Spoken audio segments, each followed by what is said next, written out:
লেখিকা কাজরি মজুমদারের অর্ধনারী। বাহাদুর, তালাটা খোলো। জি হুজুর। ত্রিশাঙ্কবাবু ঘুমাচ্ছেন নাকি? না, এমনি ওই একটু। বলুন। এই ভালো খবরটা আমি নিজেই আপনাকে শোনাতে এলাম। আরে জিজ্ঞেস তো করুন, ভালো খবরটা কি? বলুন। আপনার ইচ্ছা পূর্ণ হয়েছে। উপর মহল থেকে আপনার আর্জি মেনে নিয়েছে। আগামীকাল পয়লা বৈশাখ। কাল আপনি এখান থেকে ছাড়া পাবেন। এখানে এরকম প্রথম হলো যে কেউ ভালো থাকার জন্য এত তাড়াতাড়ি এখান থেকে ছাড়া পাচ্ছে। এখান থেকে মুক্তি পাওয়া অত সহজ নয়। কিন্তু আমি তো মুক্তি চাইনি, আমি তো এখানে থাকতে চাই। আপনি তো সেটা জানেন, তাহলে এটা ভালো খবর বলছেন কেন? আরে বাবা, আপনি তো আমার পুরো কথাটা শুনলেনই না। ও, বলুন। দেখুন, মিথ্যা কথা বলে লাভ নেই। পুলিশের চাকরি পেয়ে এককালে যতটা খুশি ছিলাম, এই পাগলাগারদের পাগলদের আইন কানুন রক্ষা করতে করতে এই চাকরিতে ঘেন্না ধরে গেছে। এত বছর পর যখন আপনার মতো সুস্থ রোগীকে এখানে পেলাম, তখন আমারও বেশ ভালোই লাগতো। মন থেকে আমিও চাই না আপনি চলে যান।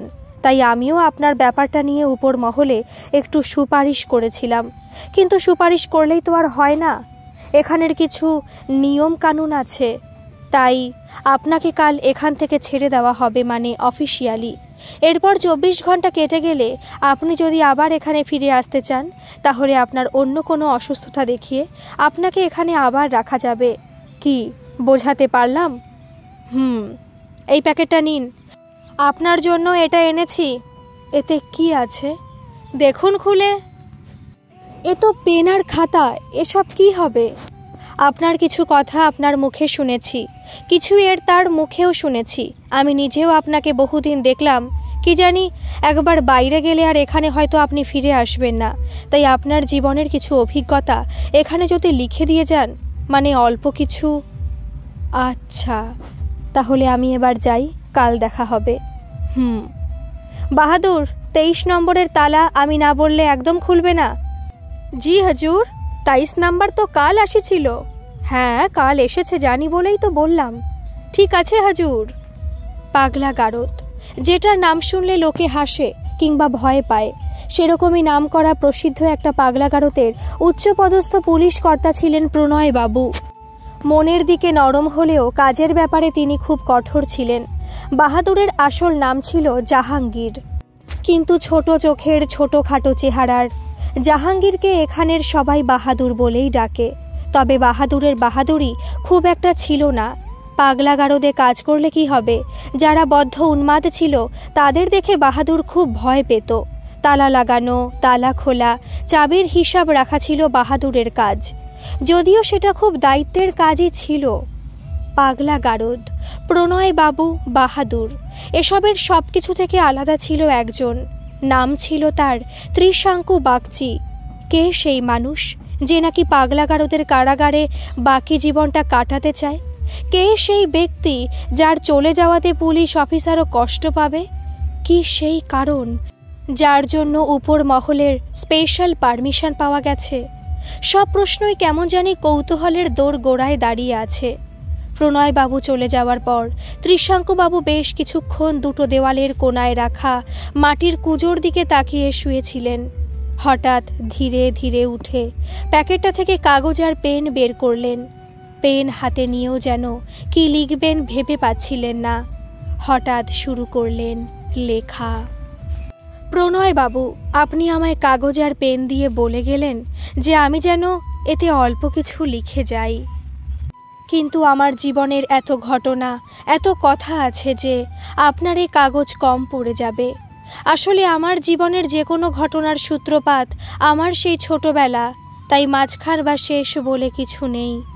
আপনার এই কাগজ হাতে বহু স্মৃতি মনে পড়ে গেল, যা নাকি তিক্ত, আর শুধু তিক্ততাতেই ভরা।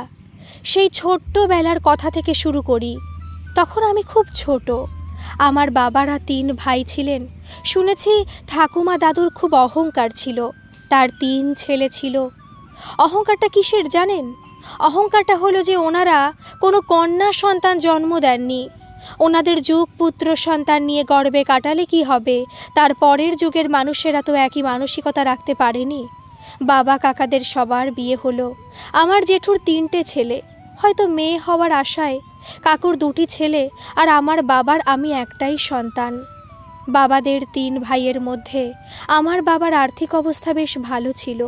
ঠাকুমা দাদুরা পুত্র সন্তান নিয়ে যতটা গর্বে ছিলেন, জেঠুরা বা কাকুরা পুত্র সন্তান নিয়ে ততটাই দুঃখে ছিলেন।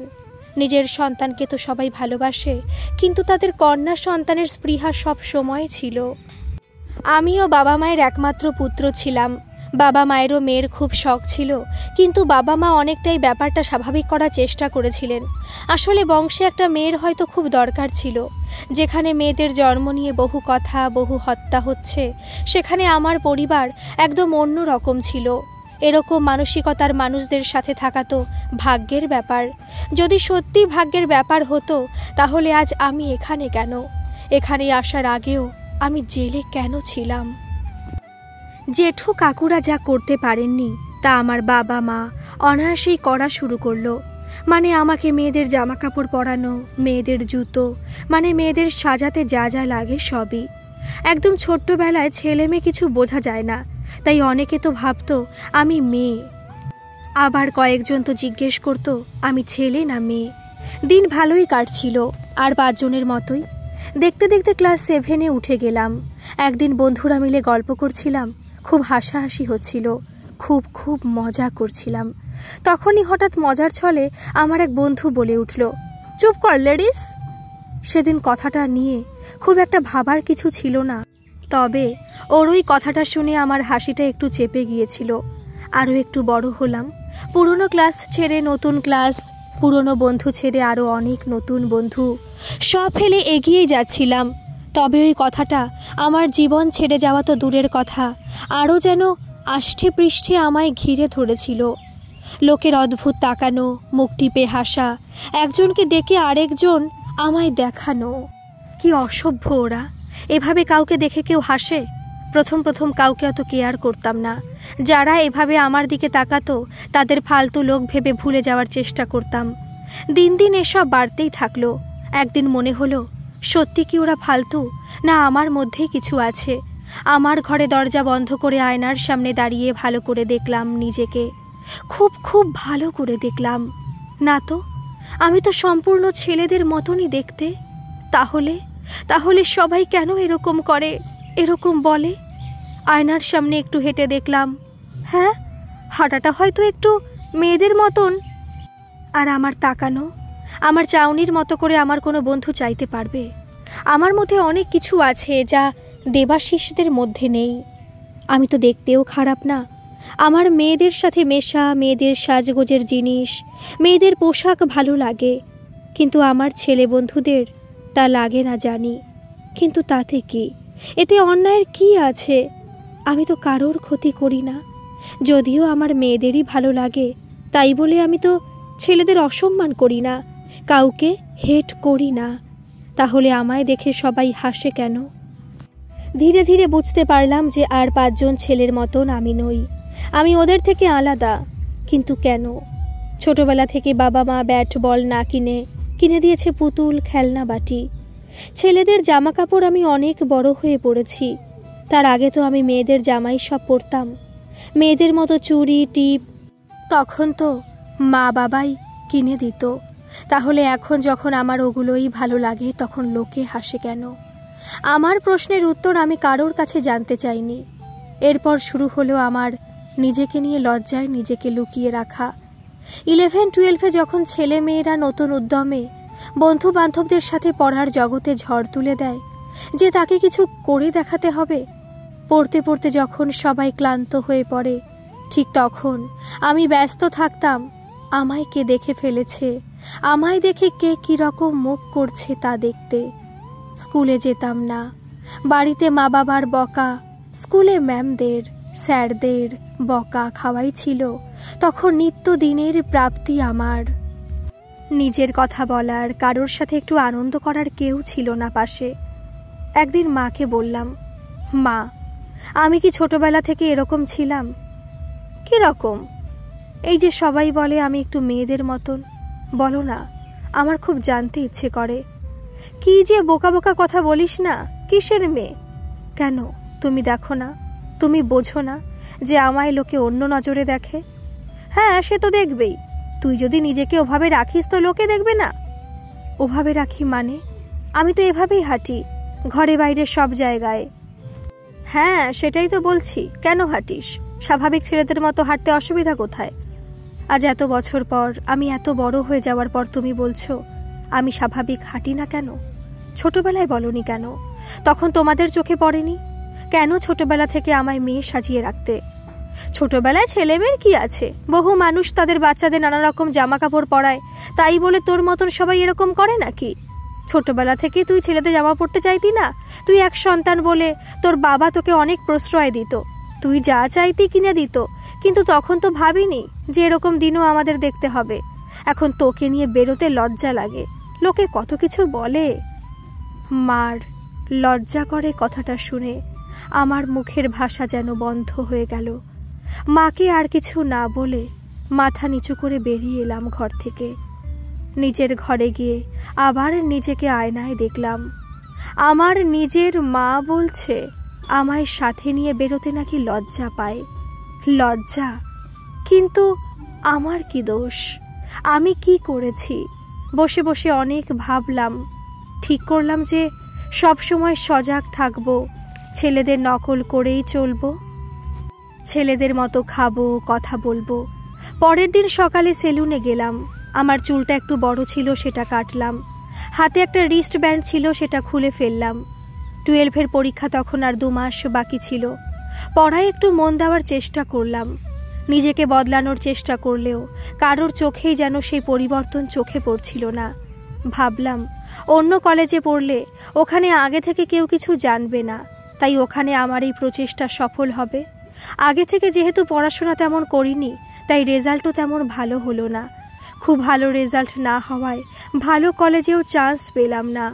তবে ওখানে 4 জন বন্ধু বেশ ভালো পেয়েছিলাম। ওদের মধ্যে রূপাকে আমার খুব ভালো লাগতো। ও যখন কথা বলতো আমি হাঁ করে তাকিয়ে থাকতাম ওর দিকে। মনে মনে ভাবতাম বিয়ে করলে আমি ওকেই বিয়ে করব। আমার সাথে ওদের বেশ হাসি ঠাট্টা হতো। কলেজ যেতে ভালোও লাগতো। কলেজে ঢোকা মাত্রই খেয়াল করে হাঁটতাম যাতে কেউ আমায় মেয়েদের মতন না ভাবে। ফার্স্ট ইয়ারের পর একবার বাড়িতে সরস্বতী পুজো ছিল। মাকে রাজি করিয়েছিলাম যে আমার ওই 4 বন্ধুকে আমাদের বাড়িতে আসতে বলবো। মা যেন ওদের জন্য খিচুড়ি বানায়। মা রাজিও হয়েছিল। কলেজে গিয়ে ওদের বলবো ভেবেছিলাম, কিন্তু স্টুডেন্ট ইউনিয়নের একটা ঝামেলা হওয়ায় কথাটা বলতে ভুলেই গিয়েছিলাম। ছুটির পর ওরা মাঝে মাঝে একটু থাকতো কলেজে, ওই একটু গল্প টল্প করবে বলে। আমি ছুটি হলে বেরিয়ে যেতাম। সেদিনও ওদের বাইক করে বেরিয়ে প্রায় মেন গেটের কাছে এসে মনে পড়লো যে এ বাবা, ওদের তো বলা হলো না। ভাবলাম ওরা তো গল্প করছে, যাই ওদের একটু বলে আসি। ওরা সত্যিই গল্প করছিল। ওরা কল্পনাও করেনি যে আমি একবার বাড়ির জন্য চলে গিয়ে আবার ওদের ওখানে আসতে পারি। আমি দরজার কাছাকাছি গিয়েই থমকে গেলাম। ওদের কথা শুনে পা যেন আর চলছিল না। আরে প্রিয়া, ও তো মনে হয় তোর প্রেমে পড়েছে। হ্যাঁ, যেভাবে তাকায় তোর দিকে। ধুর, কি যে বলিস না। ও আমার প্রেমে পড়বে কি রে, তোরা জানিস না? কি জানবো? ও যে গে, জানিস তো। ওর ভালো লাগলে মেয়ে ভালো লাগবে না, ছেলেদের ভালো লাগবে। যা বলেছিস। তার মানে বলছিস আমাদের সাবধানে থাকা উচিত? আসলে ছেলেটা খারাপ না, তবে একটু ডিফেক্ট পিস আছে বুঝলি। যেখানে দাঁড়িয়েছিলাম ওখানেই বেশ কিছুক্ষণ দাঁড়িয়ে ওখান থেকে ফিরে এলাম। কয়েকদিন ঘরবন্দি হয়ে থাকলাম, কলেজেও যাইনি। তারপর কেমন জানি আর একটু বড় হয়ে গেলাম। 4 দিন পরে কলেজে গিয়ে সেই সব বন্ধুদের সাথে নকল হাসি হেসে কথা বলতে শিখে গেলাম। দিন আবার কাটছিল কোনো মতে। যত বয়স হচ্ছিল কেন জানি না বাবা মাকে আর সহ্য করতে পারছিলাম না। আমার এই অক্ষমতাটা যদি ওরা ওদের ভালোবাসা দিয়ে ঢেকে রাখত, তাহলে হয়তো আজ আমি এখানে এভাবে। তার কয়েক মাস পরে আমার কলেজের এক সিনিয়র বলল, কাজ করবি? কাজ মানে কি কাজ? অভিনয়। কোথায়? আমায় কে নেবে? মজা করছো তাই না? না রে, মজা করব কেন, সত্যি বলছি। তুমি তো জানো আমায় নিয়ে সবাই জানি, তাই তো বললাম। ওখানে তোর মতোই লোক চাইছে, খারাপ পাবি না রে। ওই প্রোডাকশনের কাজে ভালোই টাকা পাওয়া যায়। চল না একবার দেখে আসবি। ঠিক আছে, যাব। কবে যাবে? ছুটির আগে তো 2টো ক্লাস হবে না, চল তখনই যাই। চলো। দুনিয়ায় সবাই তো আর খারাপ হয় না, আর সবাই আমাদের মতো মানুষকে দেখেও উপহাস করে না। যদিও আমি উপহাসের আশা নিয়েই গিয়েছিলাম। ওখানে গিয়ে বেশ কিছুক্ষণ বসে থাকার পর ডাইরেক্টর মশাই এলেন। তারপর তাকে ঘিরে বেশ ভিড়। সেই ভিড় কাটিয়ে যখন আমরা ওনার সামনে গেলাম, আমার সাথে ওনার পরিচয় করিয়ে দিল। উনি শুধু একটাই কথা বললেন যে আমি যেন কাজের খোঁজে এসেছি বলে, কিংবা লোকে কি ভাববে এসব না ভেবে নর্মাল কথা বলি আর হেঁটে দেখাই। এত ভালো প্রস্তাব তো আমায় কেউ কখনো দেয়নি। আমার মতো করে আমায় থাকতে কেউ বলেনি। কিন্তু কি হলো জানি না, সব সময় ছেলেদের মতন থাকার চেষ্টায় নাকি এত লোকের মাঝখানে থাকায় আমি আমার নিজস্বতাই হারিয়ে ফেলছিলাম। জানি না ওনার কি দয়া হলো, উনি আমাদের দুজন আর ওনার অ্যাসিস্ট্যান্টকে নিয়ে আরেকটা রুমে গিয়ে আমার সাথে কথা বললেন আর হেঁটে দেখাতে বললেন। সব দেখার পর আমার পিঠ চাপড়ে বললেন, পরশু তাহলে দেখা হচ্ছে, তবে তখন কিন্তু একা ঘরে না, সবার সামনে করতে হবে। কি পারবে তো? এতটা সম্মান পেয়ে সঙ্গে সঙ্গে বলেছিলাম, হ্যাঁ পারবো। ঠিক আছে, আমার অ্যাসিস্ট্যান্ট সব বলে দেবে, কখন কোথায় আসতে হবে, টাকা পয়সা ওর কাছে বুঝে নাও, আমি চলি। এত বড় মানুষ আমার সাথে এত ভালো ব্যবহার করলেন, আমার যেন বিশ্বাসই হচ্ছিল না। আসলে সব সময় খারাপ দেখে দেখে আমার মনটাও যেন খারাপ হয়ে গিয়েছিল। খুব খুশিতে ছিলাম সেদিন। বাড়ি গিয়ে একটা কিছু করার আনন্দ, টিভির পর্দায় আমায় সবাই দেখবে সেই আনন্দ, নিজে অর্থ রোজগার করব সেই আনন্দ, এসবে আরেকটা বাস্তব কথা মনেই ছিল না। বাস্তব যে বড়ই কঠিন। বাবা মার সাথে আমি বেশি কথা না বললেও এই আনন্দটা ওদের সাথে শেয়ার করা ছাড়া আর যে তেমন কেউ আমার ছিল না। তাই রাতে খাবার টেবিলে ওদের কথাটা জানিয়েছিলাম। আনন্দ পাওয়া তো দূরের কথা, দুজনে বিস্ময় চোখে দুজনের দিকে তাকিয়ে মা মাথা নিচু করে খেতে শুরু করলো আর বাবার বক্তব্য শুরু হলো। তোমাকে ওখানে কে নিয়ে গেল? আমার কলেজের এক সিনিয়র দাদা। এত বয়স হয়ে গেল, এখনও নিজের ভালো মন্দ বুঝলে না? আমরা আর কত সামলাবো তোমাকে? মানে এমনি কি লোকে তোমাকে নিয়ে কম কথা বলে যে এখন আবার টিভির পর্দায় নিজেকে দেখিয়ে আরও হাসির পাত্র হতে চাইছো? হাসির পাত্র হওয়ার মতন কি করব? এতদিন আত্মীয় স্বজন বন্ধু বান্ধব পাড়া পড়শি তোমায় চিনত, আমাদের চিনত। এখন তো তাহলে সবাই এসব জেনে যাবে, এমনকি আমার অফিসের সবাইও জেনে যাবে। কে হাসলো তাতে আমি আর কেয়ার করি না। তুমি কেয়ার না করতে পারো, কিন্তু আমরা সমাজের মধ্যে যখন আছি আমাদের সমাজের কথা চিন্তা করতে হবে। তুমি যদি ওই টিভি সিনেমায় কাজ করো তাহলে আমাদের সাথে তোমার আর কোনো সম্পর্ক থাকবে না। এবার তুমি কি করবে তুমি ভেবে দেখো। ভাবার আর কি ছিল, নিজে খুব ভালোই জানতাম এ বাড়ি থেকে বেরিয়ে গেলে আমায় বেশি দিন কেউ রাখবে না। আর মনে যতই কষ্ট হোক, যতই সব অসহ্য লাগুক না কেন, আত্মহত্যা করার মতো মানসিক জোর ছিল না আমার। তাই অগত্যা সব মেনে নিয়ে বাঁচতে হবে। জানি না কেন ওই দাদা মানে শঙ্করদা আমায় খুব স্নেহ করত। হয়তো আমার অসহায় অবস্থা দেখে ওর দয়া হতো। কলেজ থেকে বেরিয়ে যাওয়ার পর নিউজ পেপার দেখে কয়েক জায়গায় ইন্টারভিউ দিতে গিয়েছিলাম, সেখানেও কিছু হলো না।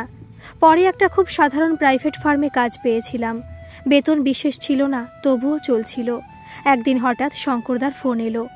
কিরে, কি খবর? কিছু না, চলছে। তোকে একটা জায়গায় নিয়ে যাব, তোর কবে ছুটি থাকে বল? ওরকম কোনো বাধা ধরা ছুটি নেই, তুমি বলো না, আমি ম্যানেজ করে নেব। কাল তো রবিবার, কাল যাবি 11টা নাগাদ? কাল? আচ্ছা ঠিক আছে, মানিকদার পানের দোকানের সামনে দাঁড়াবো। আচ্ছা, কাল দেখা হবে, ফোন রাখছি এখন। কাজের ওখান থেকে ছুটি নিতে কোনো অসুবিধা হয়নি, কারণ আমি ছুটি ছাটা খুব কমই নিতাম। যথারীতি যথাসময়ে শঙ্করদার সাথে দেখা করলাম। শঙ্করদা যেখানে নিয়ে গেল সেটা খুব ছোট একটা ইনস্টিটিউটের মতন লাগছিল।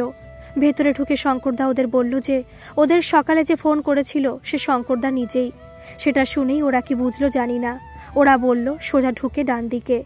আমরা ভেতরে যাচ্ছিলামই, ঠিক তখন খেয়াল করলাম ওখানে শুধু ছেলে আর লোকই আছে। তবে ভালো করে খেয়াল করে দেখলাম বেশিরভাগ সবাই আমার মতনই। আমরা একটা ছোট হল ঘরে ঢুকলাম, ওখানে অনেক চেয়ার পাতা আছে। আমরা পেছনের দিকে গিয়ে বসলাম। কিছুক্ষণের মধ্যে বেশিরভাগ সিট ভরে গেল। তারপর শুরু হলো এক একজনের উঠে দাঁড়িয়ে নিজের জীবনের একটা বিশেষ ঘটনা বলা। এক একজনের এক এক রকমের কথা শুনে খুব অবাক হচ্ছিলাম যে শুধু আমার জীবনে দুঃখ নেই, অন্যদের জীবনেও কত কষ্ট আছে, তবে একজনের কথা শুনে বাঁচার একটা উদ্দেশ্য পেয়ে গেলাম। ছেলেটি বলছিল, আমার নাম পার্থ, আমার বাড়ি বাঘাযতীনে, তবে আমি থাকি এখানে। আমার মা নেই, বাবা আছে। মা দাদু দিদার এক সন্তান ছিল বলে মা না থাকায় দাদুর প্রচুর সম্পত্তি আমার নামে আছে। আর যেহেতু 18 কবেই পেরিয়ে গেছি, তাই পুরোটাই এখন আমার নামে। টাকা পয়সা এত থাকলেও খরচ করার জায়গা ছিল না, কেননা কোথাও যেতে, কারোর সাথে মিশতে ভালো লাগে না। যাক, এসব আজে বাজে কথা না বলে একটা ঘটনা বলি। আমার এক বন্ধু ছিল, সে আমার মতো ছিল না, কিন্তু মজা করে মেয়েদের খুব ভালো নকল করতে পারত। ছেলেটি খুব ভালো ছিল, সবাইকে সবসময় আনন্দ দিতে পারত। একদিন বলল, ও এক জায়গায় কাজ পেয়েছে, ও করছে, চাইলে আমিও করতে পারি। তখন আমি দাদুর সম্পত্তি পাইও নি, আর জানতামও না যে ওই সম্পত্তি আমি পাবো। ওকে বললাম আমিও করব, কিন্তু কি কাজ জিজ্ঞেস করায় ও বলেছিল এক একজনের কাজ আলাদা, তাই ওখানে গেলে বোঝা যাবে কি কাজ করতে হবে। তখন অত কিছু ভাবিনি, তখন এটাই জানতাম যে যে কোনো কাজ দিক না কেন আমি ঠিক করে নেব। ওর সাথে গেলাম কাজের জন্য। এত অলি গলি দিয়ে যাচ্ছিলাম, তাই কেমন সন্দেহ হচ্ছিল। বলেছিলাম, কি রে, কোনো আতঙ্কবাদীদের গ্রুপে যোগ দিয়েছিস নাকি? বলেছিল, চল না, আসল গন্তব্যস্থলে গিয়ে আমি তো অবাক। ছক্কাদের এলাকা। আমি থমকে দাঁড়িয়ে পড়েছিলাম। পুরোটা না বুঝলেও এটা বুঝেছিলাম যে ওখানে কোনো ভালো কাজ হতে পারে না। আমি বলেছিলাম আমি ফিরে যাচ্ছি, আমি আর যাব না। ও বলেছিল, এতটা যখন গিয়েছি তাই ওখান থেকে যেন না ফিরে আসি। সেই অভিজ্ঞতাটা আমার কাছে এতটাই বাজে যে সব নতুন করে আর মনে করছি না, শুধু আসল কথাটা বলছি। আমরা যখন অবশেষে আসল জায়গায় পৌঁছেছিলাম, তখন বেশ কিছু ছক্কা আমাদের আশেপাশে এসে দাঁড়িয়েছিল। ছোটবেলা থেকেই বাবা বলতেন আমি বেশ সুন্দর দেখতে ছিলাম। বাবা আমাকে ছোটবেলা থেকে ভালোবেসে এলিজাবেথ বলতেন, যদিও এসব বাবার এখন আর হয়তো মনে নেই। তো যা বলছিলাম, সেই চারপাশে দাঁড়িয়ে থাকা হিজড়ারা কেউ আমার গালে হাত দিচ্ছিল, কেউ চুলে হাত দিচ্ছিল, কেউ আমার মুখটা ধরে এদিক ওদিক ঘুরিয়ে দেখছিল। সবাই হাসাহাসি করছিল, কেউ তালি দিচ্ছিল, কেউ বলছিল আমি নাকি ভালো করে করতে পারবো।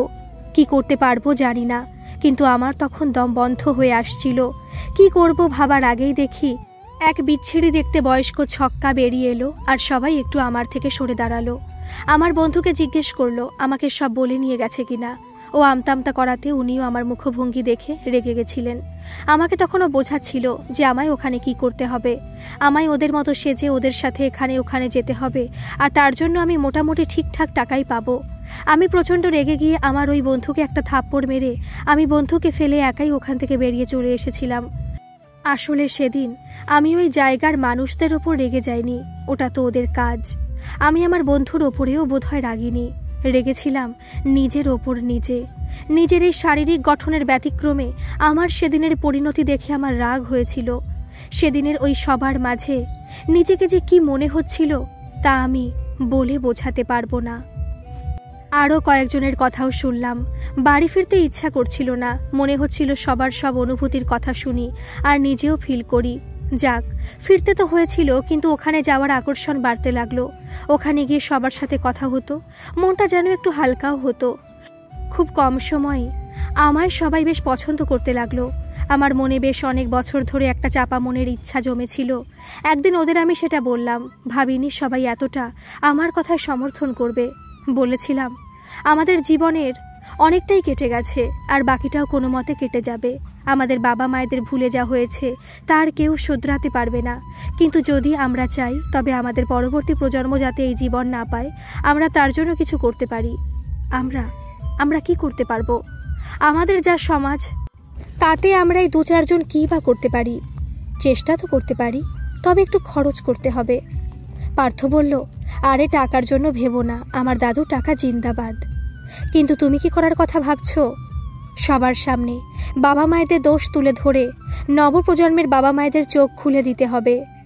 না, তা করে কোনো লাভ নেই। তোমার প্ল্যান ফ্লপ। মানে এরকম কেন বলছো? দেখো, আমাদের জীবনের এই সবের জন্য বাবা মায়েরা কিছুটা দায়ী হলেও যারা সম্পূর্ণ সুস্থ তারা বাবা মাকে অনেক উঁচু স্থানে রাখে। সেখানে আমাদের এই বাবা মাকে নিয়ে এসব করায় লোকে ঠিকভাবে নাও নিতে পারে। তোমাদের ইচ্ছা, তোমরা চাইলে আমার সাথে থাকতে পারো, নাও থাকতে পারো, তবে আমি কিছু তো করবই, কারণ আমাদের মতন আর যেন কোনো শিশুর জীবন নষ্ট না হয়। পার্থ বলল, আমি তোর সাথে আছি, আর তোর যত টাকা লাগবে বলবি, আমি দেব। আমি একটা মহৎ কাজে টাকা খরচ করতে পারলে খুশি হব। অফিস ফেরত প্রায়ই আমি ওখানে যেতে শুরু করলাম। তখন নতুন করে বাঁচার একটা কারণ পেয়ে গেলাম। মনে হলো আমার এই অসহায়তা আর কারোর জীবনে যাতে না আসে তার একটা চেষ্টা করে দেখি। ভগবান একদিকে কম দিলেও অন্যদিকে আবার ভরিয়ে দেন। কি করে জানি না, ছোটবেলা থেকে আমার আঁকার হাত বেশ ভালোই ছিল। কখনো শিখিনি, তবে আমার বাবা খুব ভালো আঁকতেন, হয়তো সেখান থেকে পেয়েছিলাম। রং, তুলি, কাগজ, পিসবোর্ড এরকম আরও কিছু জিনিস কিনে আমরা কয়েকজন মিলে ছোট ছোট ব্যানার বানাতে থাকলাম। আমাদের উদ্দেশ্য ছিল এসব ছোট ছোট ব্যানার বানিয়ে ছবি তুলে হোয়াটসঅ্যাপ, ফেসবুকের মাধ্যমে প্রচার করা। তাছাড়াও একদিন একটা প্রোগ্রাম করে টাকা দিয়ে মিডিয়ার কোনো চ্যানেলের কাউকে আনিয়ে টিভিতেও ছড়াবো। এছাড়া কাছের স্কুলগুলোর বাইরেও কিছু ব্যানার রেখে আসবো, যাতে স্কুলে দিতে আসা বাবা মায়েদের চোখে পড়ে। আর এটা তো বর্ষাকাল না, তাই ব্যানার বাইরে রাখলে কোনো অসুবিধা হবে না। আমাদের কাজের উদ্যম দেখে এক এক করে আরও অনেকে যোগ দিল। আমরা বহুদিন ধরে এসব তৈরি করলাম। তারপর একদিন মিটিং হলো, কে কোন দিকে কি কাজের ভাগ নেবে। প্রচুর পরিশ্রমের মধ্যেও এক অদ্ভুত আনন্দ ছিল। সকাল থেকে সব কাজই করতে ভালো লাগতো, এই ভেবে যে সন্ধ্যায় তো আবার দেখা হবে, আজই করতে হবে, ওই করতে হবে। দেখতে দেখতে সব ফাইনাল হয়ে গেল। সামনের শুক্রবার থেকে আমাদের কাজ শুরু হবে। টিভি, লোক, স্কুলে পারমিশন নেওয়া, ব্যানার তৈরি, ছবি তোলা, সব কমপ্লিট। যেহেতু সব কমপ্লিট, তাই কথা হলো আমি আবার 4 দিন পর মানে বৃহস্পতিবার ওখানে যাব, আর শুক্রবার তো কাজ শুরু, সেদিন আমি ছুটি নেব। খুব ভালো সময় কাটছিল আমার। কিন্তু আমার জীবনে এই ভালো লাগার সময়, সীমার অন্তিম সময় কখন যে এসে গেল তা জানতেই পারিনি আগে। 2 দিন পর আমার কাছে ওখানেই সেই পার্থর, মানে যে আমাদের টাকা দিয়ে সাহায্য করেছে, তার ফোন এলো। হ্যালো। আমাদের সব নষ্ট করে দিল, সব নষ্ট করে দিল। কি বলছো? কে নষ্ট করলো? কিসের আওয়াজ হচ্ছে? তুমি কাঁদছো কেন? কি বলো? আমাদের এত কষ্টের জিনিস সব ভেঙে দিল। বলছো না কেন? কে কে করেছে? আমি এক্ষুনি আসছি। না, তুমি আসবে না। কেন আমি আসবো না? এত কিছু হচ্ছে, আমি আওয়াজ পাচ্ছি তো। বললাম তো তুমি আসবে না। তুমি আসলে আরও সর্বনাশ হবে। পার্থর বারণ করা সত্ত্বেও ওর কথা আর একটু চেঁচামেচি শুনে আমি থাকতে পারিনি। কাজের ওখানে মার শরীর খারাপের ফোন এসেছে বলে ছুটি নিয়ে আমি সোজা ওখানে পৌঁছাই। ঢোকার পর থেকে এক অদ্ভুত অনুভূতি হচ্ছিল।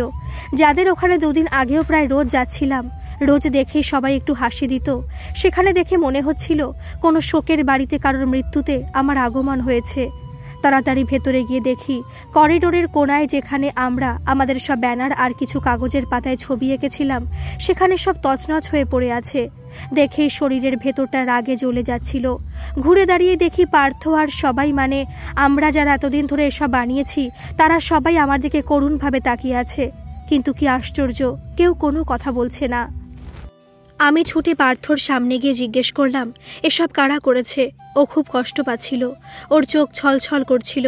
আসলে আমরা খুব মন থেকে বহু পরিশ্রম, অনেক অর্থ খরচ করে সব বানিয়েছিলাম। আমার তখন পার্থর উপর রাগও হচ্ছিল। 2 হাত দিয়ে ওকে ঝাঁকিয়ে বললাম, তুমি কি বলবে এগুলো কারা করেছে? ও একটু ভয় পেয়ে গেল, আমায় চোখ দিয়ে ইশারা করে বাদিকে দেখালো। করিডোরে বাদিকে গেলেই ওই ঘরটা, যেটায় আমি আর শঙ্করদা প্রথম দিন বসেছিলাম।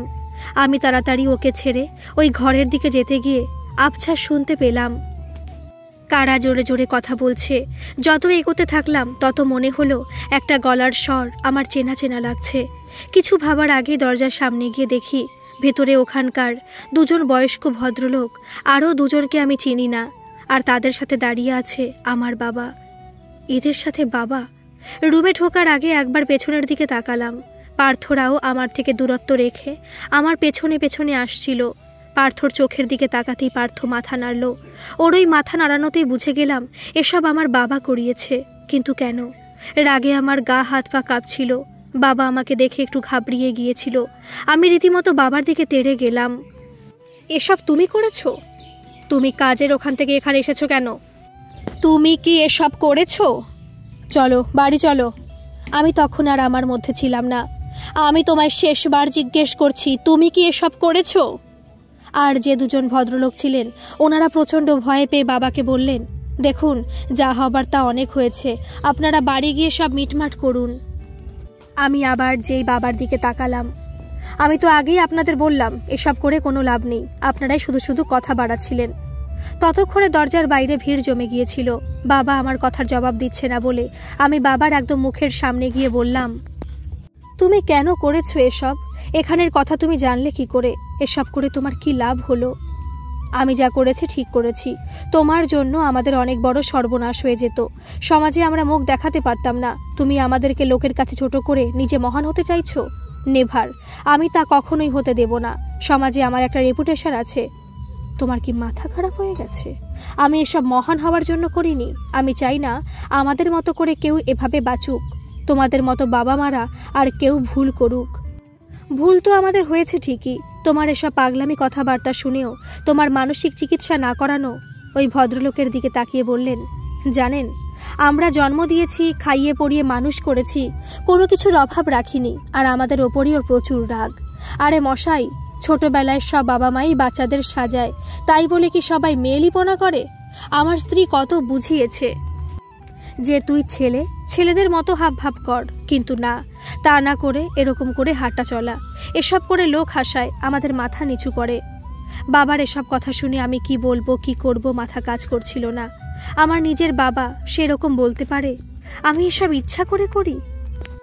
আমার জীবনের এত উপহাস, এগুলো আমি নিজেই তৈরি করেছি। আজ আমার এসবের জন্য গোড়ার থেকে তাদের জন্য ভুল কি হয়নি? আজ আমাকে উল্টে দোষারোপ করছে। প্রচণ্ড রাগে ব্যর্থতায় আমি বাবার দিকে এগিয়ে যাই। বাবার গায়ে হাত না তুললেও আমার হাবভাব অনেকটা ওরকমই ছিল। বাবা যেন এটা প্রমাণের অপেক্ষাতেই ছিল। নিজের সঙ্গে সঙ্গে পিছিয়ে গিয়ে বাকি অন্য দুজনকে বলল, শিগগির ওকে ধরুন। দেখেছেন তো, আপনাদের বলেছিলাম না যে ও মানসিক ভারসাম্য হারিয়েছে? আপনারা তো বিশ্বাসই করছিলেন না। নিজের বাবাকে কোনো সুস্থ মানুষ মারতে আসে বলুন তো? বাবার এই রূপ দেখে আমার অত রাগের মধ্যে যখন ওরা আমার হাত চেপে ধরলো, আমি জোর করে হাত ছাড়াতে গিয়ে হঠাৎ শরীরটা কেমন হালকা হয়ে যাচ্ছিল। তারপর কি হয়েছিল আর মনে নেই আমার। যখন চোখ খুললাম দেখলাম আমি হসপিটালের বেডে শুয়ে আছি। ভাবলাম ভালোই হয়েছে, শরীরটা ভালো নেই, একটু চিকিৎসা করেই বাড়ি ফেরা ভালো। প্রায় 2 দিন পর জানতে পারলাম আমি কোনো সাধারণ হসপিটালে নেই, আমি তো এখন। 22 বাবু, খানে কা ওয়াক্ত হো গয়া। ও তাই তো, যাচ্ছি। আচ্ছা বাহাদুর, তোমার বাবা মা আছেন তো? হ্যাঁ সাহাব। তোমায় ভালোবাসেন তো? হ্যাঁ সাহাব। আমার মাই বাপি তো সব কুছ আছে। খুব ভালো। আমি পাগলাগারদের যেই কারাগারে থাকতাম সেটার তালার চাবির নম্বর ছিল 22, তাই বাহাদুর আমায় 22 বাবু বলতো। যাই, এবার খেয়ে আসি। বেরিয়ে 2 পা চলার পর পেছন থেকে বাহাদুর, সাহাব। বলো বাহাদুর। एक बात पूछूं? हाँ पूछो। कल आपका छुट्टी আছে, पर आप खुश नहीं है क्यों साहब? পরের দিন সকাল। গতকালের বাহাদুরের প্রশ্নের উত্তর আমার আর দেওয়া হয়নি। একটা মুচকি হাসি দিয়ে খেতে চলে গিয়েছিলাম। আজ 1 বৈশাখ। আজ এখানে ইন্সপেকশনও হবে। শুনেছি আরও উঁচু পদের কারা সব আসবেন। কিছু সামান্য অনুষ্ঠানও হবে। আমার দেখা হবে না, কারণ আমি তো চলে যাব। এতদিন এখানে থাকা অবস্থায় শঙ্করদা আর আমার আরও 2 জন বন্ধু কয়েকবার এখানে আমার সাথে দেখা করতে এসেছিল। আমি এখন বেরিয়ে শঙ্করদার কাছেই আগে যাব। শুভ নববর্ষ। কি আমার জন্য কিছু লেখা হলো কি? কিছু লিখতে গিয়ে অনেকটাই লিখে ফেলেছি। আপনাকেও নতুন বছরের শুভেচ্ছা জানাই। বাহাদুর কি চলে গেছে? আমার ঘুম থেকে উঠতে একটু দেরি হয়েছে। হ্যাঁ, বাহাদুর তো ভোরেই চলে গেছে। এখন তো অন্য আরেকজনের ডিউটি। যা, ওর সাথে তাহলে আর দেখা হলো না। কেন হবে না? আপনি তো কালই আবার ফিরে আসছেন। কাল তোর আবার ডিউটি আছে। আপনি তো দেখছি পুরো রেডি। আমি তো শুধু আপনার অপেক্ষায় ছিলাম। তা এখন কোথায় যাবেন? আছে কিছু মানুষ যারা আজও আমায় ভোলেনি, আর রাতটা এক দাদা আছে শঙ্করদা, ওর বাড়িতে থাকবো। ঠিক আছে, সারাটা দিন আপনার ভালো কাটুক। কাল আমি এখানে আসবো না, আমায় অন্য জায়গায় যেতে হবে। পরশু দেখা হবে। আচ্ছা, তবে এবার চলি।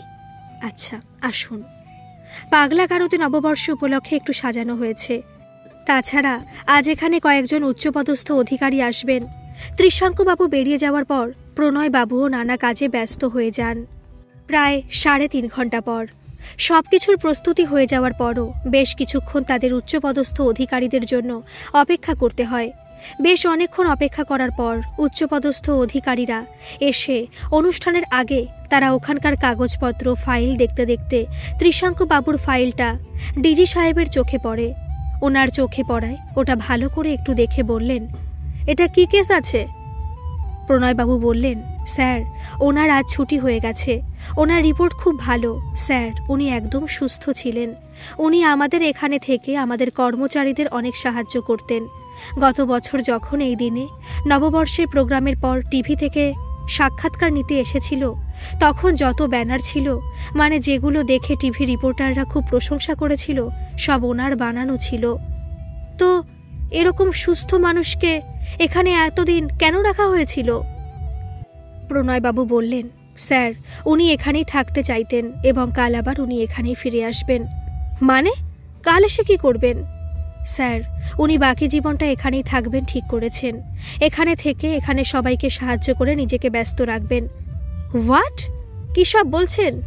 হ্যাঁ স্যার, ওনার জন্য আমি স্পেশাল পারমিশনও নিয়েছি। দেখুন মিস্টার ধর, এটা কোনো আশ্রম নয় যে যার ইচ্ছা হবে সে ইচ্ছা করলে এখানে থাকতে পারবে। আর আপনাকে স্পেশাল পারমিশনটা দিল কে? আর তাছাড়া উনি ছাড়া পাওয়ার পরও এখানে কেন থাকতে চাইছেন আমি তো কিছুই বুঝতে পারছি না।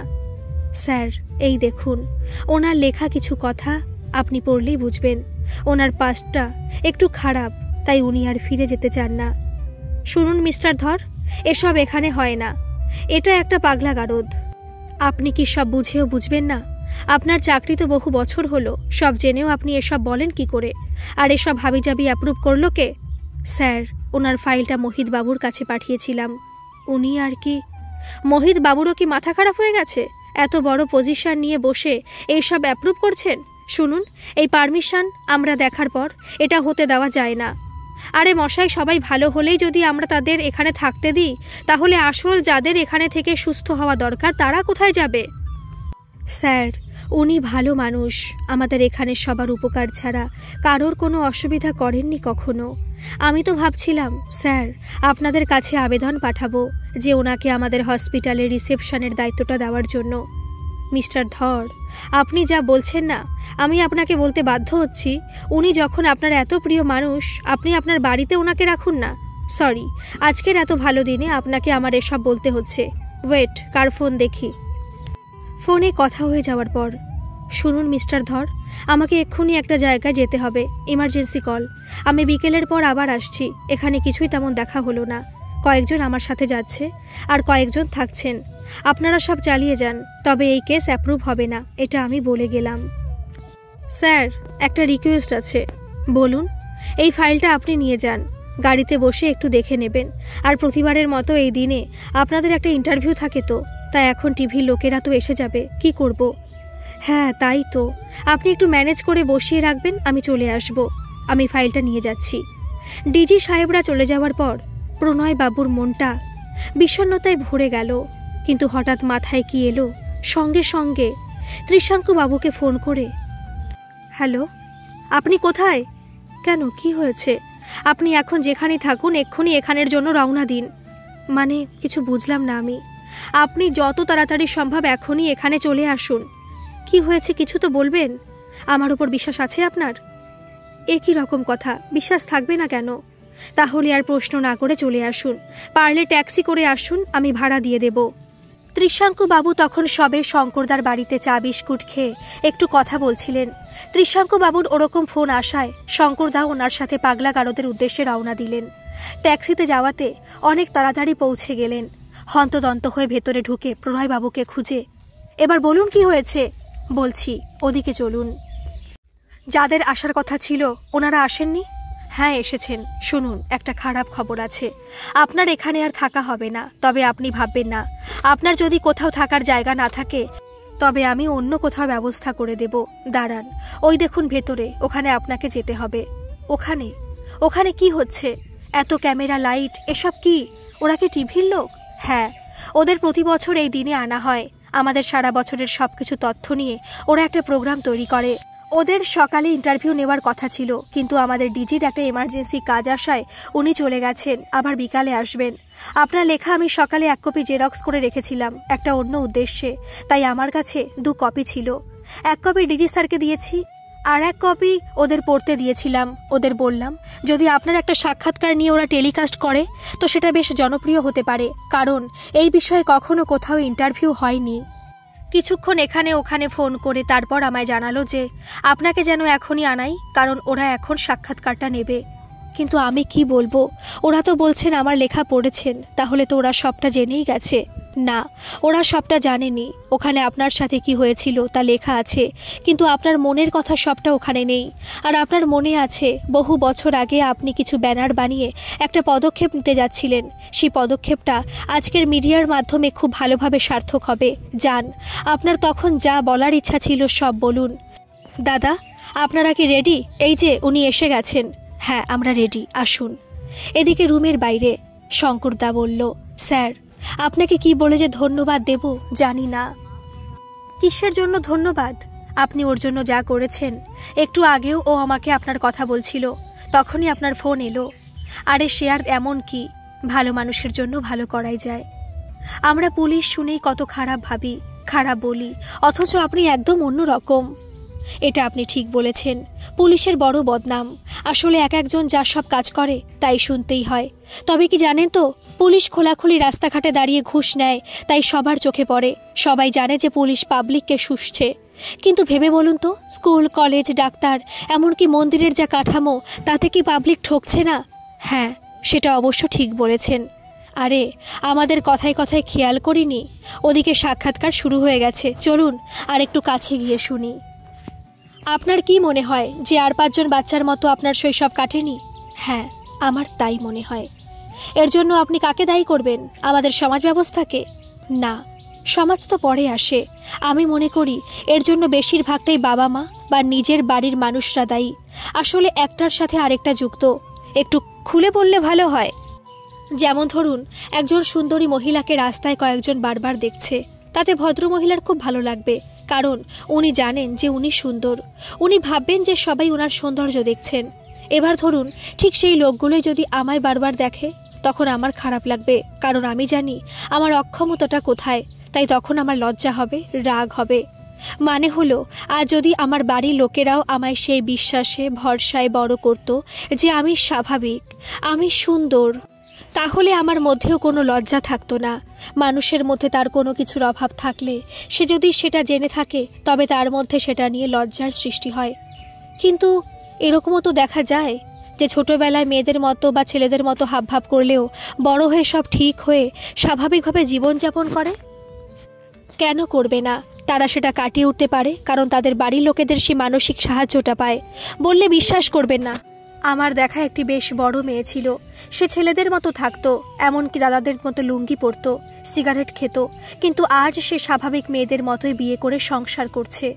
ওই মেয়েটার ছেলেদের মতো থাকতেই ভালো লাগতো, কিন্তু তার বাড়ির লোকেরা কখনো বকে, কখনো ভালোবেসে, কখনো বুঝিয়ে তাকে স্বাভাবিক মেয়েদের মতোই থাকতে বলতো। বহু বছর ধরে বাড়ির লোকেদের সেই চেষ্টার কাছে মেয়েটার ওই অদ্ভুত ইচ্ছাও হার মেনে গেছে। আপনার কি মনে হয় আপনার বাবা মা আপনাকে একটু ভালোবেসে মেয়েদের জামাকাপড় পরিয়েছিলেন বলেই কি আপনার এরকম হয়েছে? তাহলে তো আপনার মতো বহু বাচ্চার আপনার মতোই পরিণতি হতো, কিন্তু তা তো হয় না। না, এটা শুধু জামাকাপড় পরালে হয় না। প্রথম ভুল যে তাদের মেয়ের শখটা পূরণ করার জন্য তারা কিছু দিন নয়, ছোটবেলায় কয়েক বছর ধরে শুধু জামাকাপড় নয়, খেলনাও সব মেয়েদের মতো কিনে দিত। দ্বিতীয় ভুল ছিল যে যখন আরেকটু বড় হলাম, তখন আমি নিজেই ছেলেদের জামাকাপড় পরতে চাইতাম না। তারা সেটাই প্রশ্রয় দিয়েছে, কিনে দিয়েছে, বাধা দেয়নি। আপনাকে একটা ঘটনা বলি। আমার কাকুর ছেলে ছোটবেলায়, মানে যখন 6-7-এ পড়তো, বয়স আন্দাজে অনেক লম্বা হয়ে গিয়েছিল, তাই একটু কুঁজো হয়ে হাঁটতো। আমার কাকিমা সব সময় চলাফেরা করার সময় ওকে হাজারবার বলতো, এই সোজা হয়ে হাঁট, আবার ওভাবে হাঁটছিস। 1-2বার তো আমি নিজেও দেখেছি কাকিমার পিঠে থাপ্পড় মেরেছে।